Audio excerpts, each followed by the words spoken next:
आइजोखौ दाफोजों मानो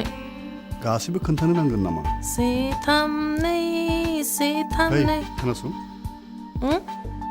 नै खोनासंलाय 4 3 2 ओइ बे 4 3 2 नि मन्त्रखौ नोंनो सोर फोरोङा नों आरो नोंनि आसाम खावलायनि जारेदथा बहानिफ्राय फैदों 4 3 2 मुलाम्फानि मोन्थोर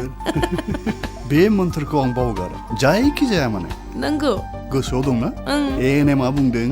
गिबि आरो नैथि फिसानि गेजेराव 3 बोसोरनि फाराग लाखि जायनि जाहोनाव बिमा आरो फिसानि देहाया मोजां थायो आरो जोबोद मुलाम्फा जागोन 4 3 2 नंगौना मुलाम्फानि बाथ्रा